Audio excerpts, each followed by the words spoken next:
I've lost count of how many times I've seen life slip away before my eyes, but there are certain images that remain engraved forever like invisible scars in the memory of any doctor. I can still hear the heavy silence of that room, the sound of the monitors marking the absence of breath, and the muffled cry of a mother who believed she had lost her newborn child. My name is Ricardo Martins. I have been a doctor for over 20 years, specializing in general surgery and intensive care. In the hospital, I've lived through nights that felt like battlefields, where we fought against time to save lives. And even after all these years, I'm still surprised by situations that defy any scientific explanation. Medicine gives us tools, techniques, protocols, but there are moments when all of that simply isn't enough. And it is precisely in those moments, when science meets its limits, that we witness events that transform not only the patient's life, but also the lives of everyone around. Today, I will tell you one of those stories. It is not an anecdote, it is not an exaggeration. It is a real account, lived by me and by an entire team that has never forgotten what it saw that night. A baby who stopped breathing before all of us, and who came back to life with a gesture impossible to explain, a smile. I know it may sound unbelievable. Perhaps you think it was just coincidence, or that there is a medical explanation I haven't yet found. But I say this with all the seriousness of my profession. There are things that medicine cannot translate into technical words. This story is one of them. I want you to follow each detail, because this is not just a clinical case. It is a lesson about hope, about the invisible force that sustains life, and about how even in the cold corridors of a hospital, there is still room for the inexplicable. Welcome to this account. It begins like so many other emergency cases, but it ends in a way that still makes me believe. Miracles are happening right before our eyes. The shrill sound of the emergency alarm echoed through the corridors. Anyone who has been in a hospital knows when that alarm goes off, it means time has stopped being an ally and has become a deadly enemy. At that instant, a newborn baby had stopped breathing. The tiny, motionless body on the stretcher looked far too fragile to resist. The mother's eyes filled with despair, and the entire team rushed into the room as if every second were the difference between life and death. I was on call. I had already seen adults collapse before me. I had faced surgeries that turned into true battlefields against the clock, but nothing, absolutely nothing, compares to the feeling of seeing a baby, a life that has barely begun, lose its vital breath before everyone. The heart races, the medical instinct mixes with our humanity, and no matter how much you want to believe in the coldness of technique, there is always a part inside you silently begging for a miracle. And that is exactly what I'm going to talk about today. A real case, a night when the entire hospital held its breath. A night when we witnessed something that even medicine, with all its advances, could not explain. But before I continue, I need to ask for your help. This channel depends on every interaction so that stories like this reach more people. YouTube only delivers this type of video if there is real engagement. So, if you are here, write in the comments right now. I believe in miracles. I need at least 100 comments so that this message can reach other people who may be in need of hope. And take the chance to subscribe to the channel. It's free, it only takes a second, and it ensures you won't miss the next stories. Back to that night, the room seemed to shrink under the deafening silence. The heart monitor showed the straight line every doctor dreads to see. A line that does not forgive, that screams in silence the absence of life, attempts to resuscitate. The baby began quickly, but no matter how many compressions, ventilations, or stimuli we applied, the little body did not respond. The clock moved relentlessly, and each minute without breath became an eternity for all of us. The mother's gaze, still and fixed, was like a blade cutting through the soul. There were no tears, only a kind of emptiness, as if the world had ceased to exist. She watched, motionless, while we fought to bring her child back. I had already faced situations where family members screamed, begged, grabbed doctors by the arm, But in that case, the mother's silence was even more devastating. It was as if she had surrendered to grief before even receiving confirmation.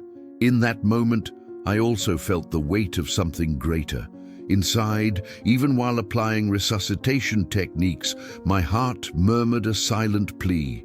Please, not here, not now.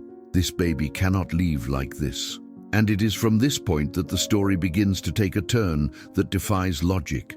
Because when everything seemed lost, when the minutes of silence already weighed like hours, something happened, something that no one in that room would ever forget. Before we dive into the scene of the emergency, it's important for you to understand who that baby was and the story behind him.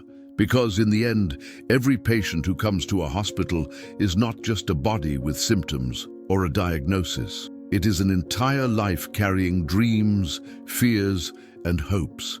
It was a Saturday night. Weekend emergencies always seem heavier. Traffic accidents, sudden crises, families rushing in at the last minute. The hospital environment on those days feels almost electric, as if every corridor vibrates with tension. But that night in particular, the story did not come from a highway or a chaotic ER. It came from a young mother, Mariana, who had given birth to her first child just 3 days earlier. Mariana was one of those people who radiated fragility and strength at the same time. She was only 22 years old, with a sweet, tired look, and she carried in her arms the most precious treasure of her life, Lucas.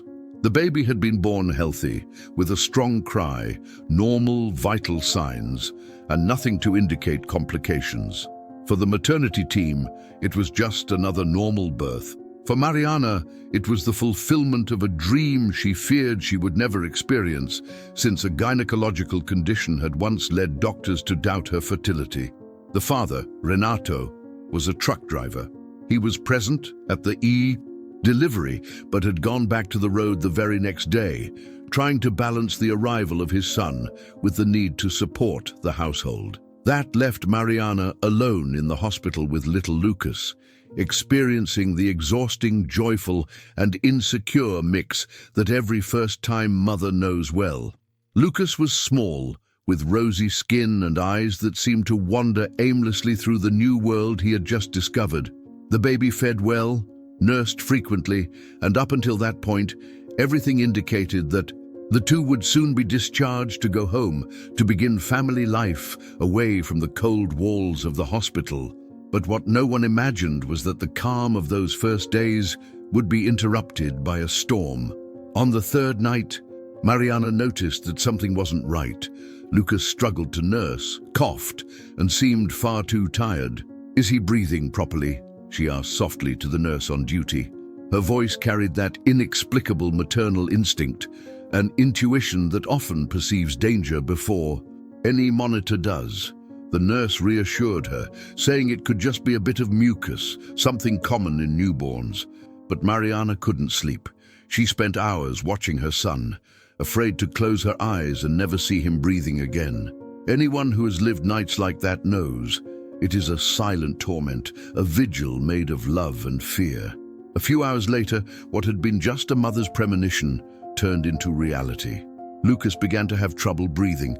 His chest movement was rapid, uneven, as if each breath were a battle. The color of his skin, once flushed, began to fade, and in a matter of minutes, the baby who had filled the room with joy 3 days before was about to become the center of a desperate fight for life. Mariana clutched her son in her arms and called for help. Her voice echoed through the corridors, not in hysterical screams, but in pleas filled with fear. That was how the emergency team was called. That was how Lucas's life suddenly became a fragile thread that could snap at any moment. And this is the point in the story where I, as a doctor, came in. I called the neonatal emergency code and ran to the room, unaware that I was about to witness one of the most striking episodes of my career. When I entered the room, I found a scene no doctor wishes to see. Little Lucas lying down, already no longer breathing regularly. His chest rose and fell in increasingly weak movements, as if struggling to keep the last bits of air. His eyes were half closed, and his once rosy skin was turning pale and bluish. The heavy silence was broken by Mariana's trembling voice murmuring softly, as if she still wanted to believe it was just a scare. "Doctor, he's not breathing. Please." At that moment, there was no time for comfort. Every second of uncertainty could cost that baby's life. I quickly ordered, "Neonatal resuscitation. We need to start now." The team mobilized. A nurse adjusted the oxygen. Another prepared the manual ventilation equipment. I put on gloves in seconds that felt eternal, and we began the maneuvers. Gentle chest compressions, tactile stimuli, mask ventilation. Everything according to protocol. Everything as science dictates. But Lucas did not respond. The following minutes were a descent into a collective nightmare. The monitor showed an almost silent line. The heartbeats were weak, irregular, as if life was slipping through all our hands. Each attempt felt insufficient. Every intervention sounded like a cry into the void. I remember looking at Mariana's face. She was motionless, her eyes fixed on her son. She didn't scream, she didn't cry, she just watched, as if frozen in time. And that look said more than 1,000 words. It was the look of a mother facing the possibility of losing everything. The team began exchanging glances. There was effort, there was technique, but no response. It felt as though we were facing an invisible wall, and in that instant, the question every doctor dreads crept into my mind. What if we, Encant, my mind, trained to act with cold precision, could not avoid the emotional weight? He was a 3-day-old baby. 3 days. There was no serious diagnosed illness, no history that explained such a sudden collapse. It was as if life had simply decided to leave without warning. I continued the maneuvers, 1, 2, 3 movements on the tiny chest. Ventilation, pulse check, nothing. The room filled with the sound of equipment, the desperate rhythm of compressions, and a human silence that seemed to scream louder than anything. Time is cruel in those moments. 30 seconds feels like eternity. 2 minutes become an abyss, and we were already past 4 minutes of attempts. I knew what it meant to cross that limit. Each minute without oxygen compromises not only life, but also brain integrity. Even if he came back, the risk of severe damage was enormous. And as a doctor, that is the hardest fight. Saving not just the body, but the essence of who that human being might become. But something inside me refused to give up. Not that night, not with that baby. I continued, and the team with me.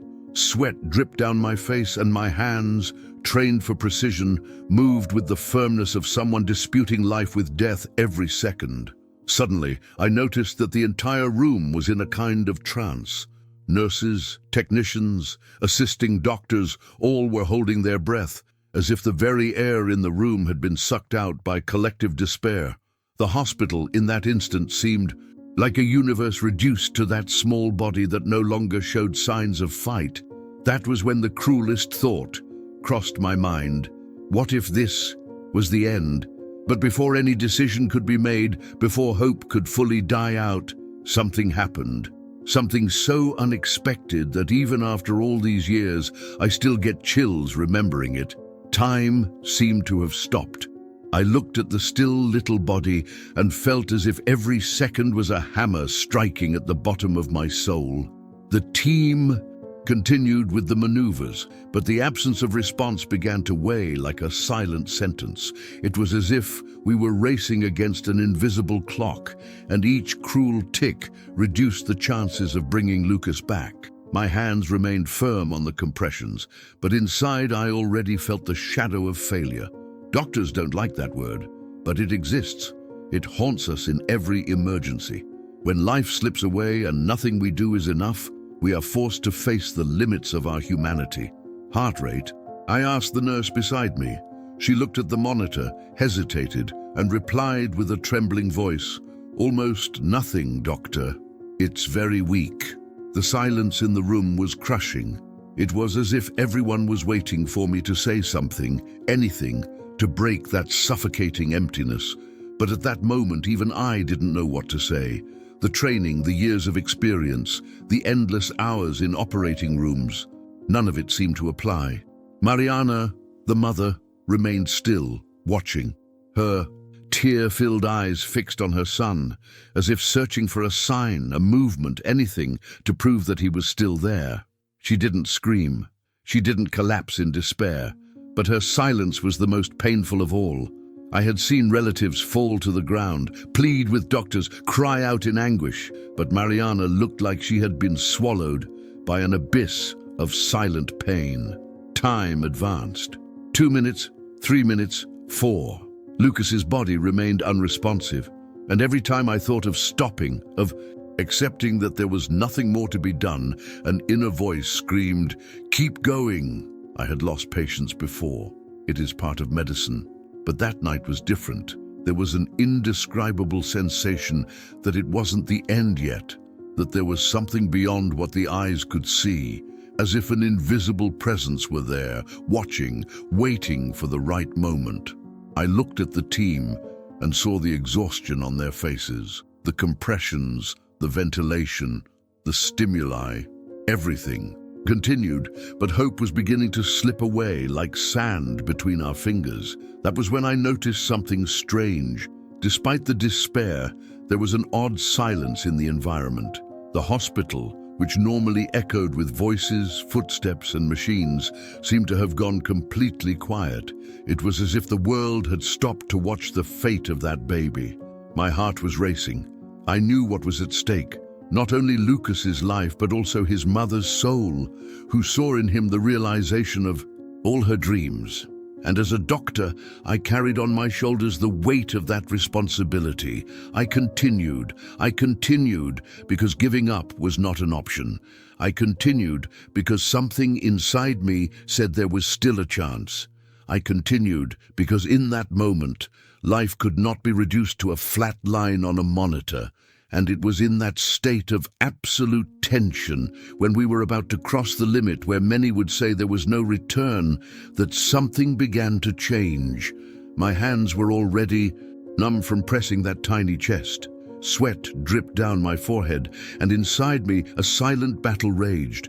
On one side, medical rationality told me the time had already passed.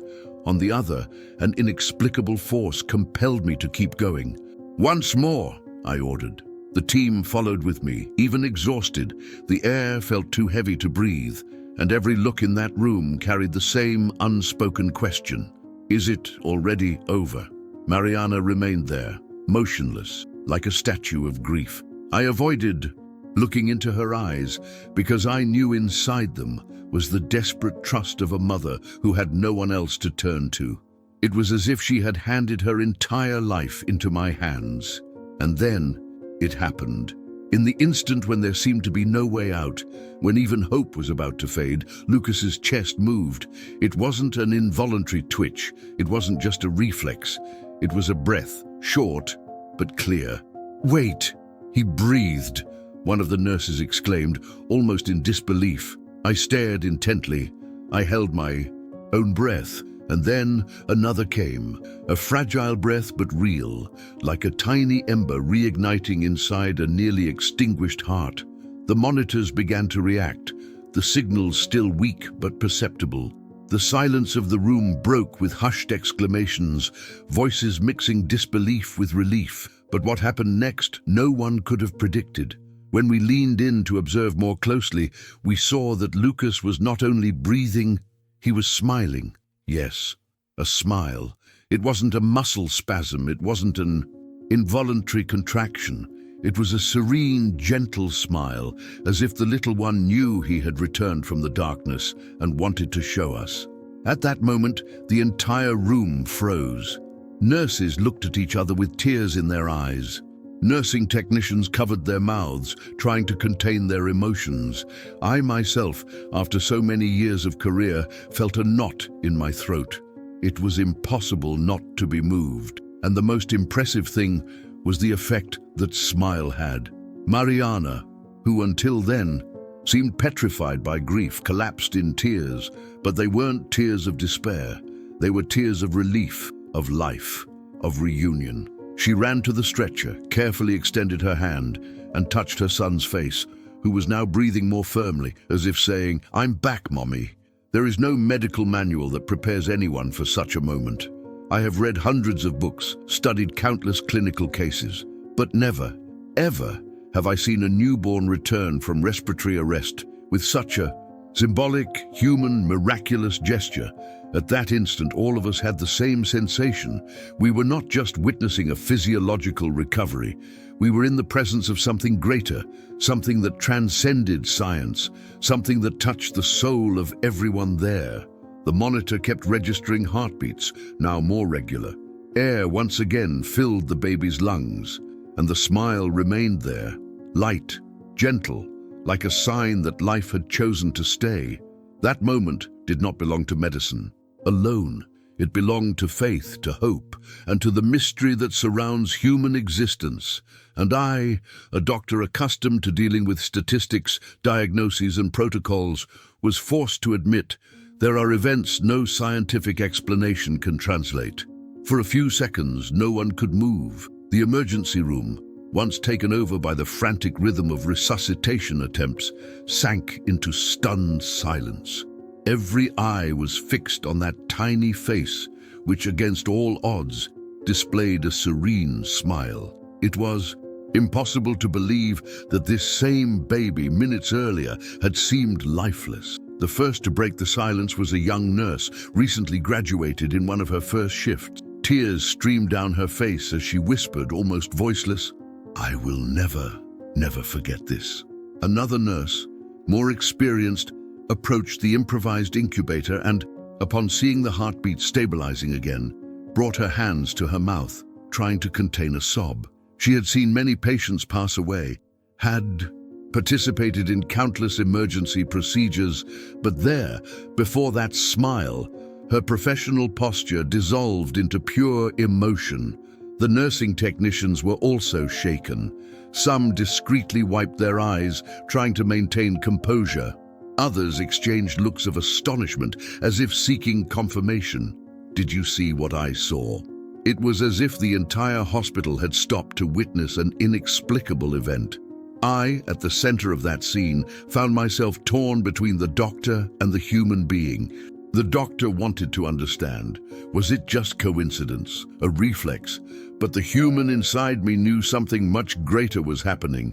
A shiver ran down my spine, a mixture of awe and reverence. It wasn't just a return to life. It was a return marked by a gesture carrying deep meaning. And then came the strongest reaction of all, Mariana's. Until that moment, she had remained a silent shadow, consumed by grief. But when she saw her son smile, her expression shattered. Tears finally overflowed, and she fell to her knees beside the stretcher. Her trembling hand reached out to touch Lucas's small arm, as if needing to make sure it wasn't a dream, that he was truly there, breathing and smiling. My God, he came back. He came back to me. Mariana cried loudly, her voice mixing relief and gratitude. Her cry filled the room in a different way. It was no longer a cry of despair, but of rebirth. And curiously, it felt as if everyone there shared a collective release of tension, as if, along with Lucas, we too had begun breathing again after minutes of suffocation.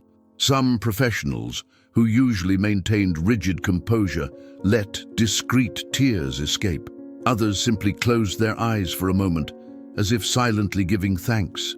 This wasn't just another clinical case successfully resolved, it was something that touched the essence of each one of us. At that moment, I realized how medicine is made of much more than protocols. Science gives us tools, but what sustains every healthcare professional are the stories we live, the miracles we witness, and the invisible marks each patient leaves within us. The baby was breathing normally now. The monitor showed stable signs, and the smile, even if brief, had already changed the lives of everyone in that room. It was as if Lucas had given us a silent message. Life is fragile, but it is also surprising. It can vanish in seconds, but it can also return in ways that defy explanation, bringing with it a hope that must never be. forgotten. While final procedures were carried out to ensure the baby's stability, I looked at Mariana. She held him carefully, still incredulous, but smiling through tears. The pain that had filled her eyes had transformed into light, and inside me, I felt something rare, a deep certainty that this moment could not be explained merely by charts, statistics, or medical protocols. We were standing before something that touched the soul. Even after so many years in the profession, after endless nights in ICUs and operating rooms, there are cases that become like invisible tattoos in our memory. What I experienced that dawn with Lucas and his mother was exactly that, a mark forever. As a doctor, I could have tried to look for technical explanations. I could have spoken about involuntary reflexes, delayed neurological responses, or even physiological coincidences. Medicine offers us many terms, many possibilities. But if I am honest, none of those justifications could ever translate what we saw in that room. Because it wasn't just the return of breathing, it was the smile. A smile in a baby who, according to any clinical calculation, should already have been unconscious. A simple gesture, yet loaded with meaning, impossible to ignore. It wasn't just a contraction of facial muscles, it was a message. It was life saying, "I am still here." And that makes me think of how often we, as human beings, forget about the invisible force that sustains us. We live surrounded by diagnoses, deadlines, statistics, and yet we often forget that there is something beyond charts, something that cannot be captured in blood tests or medical reports, something that touches the soul.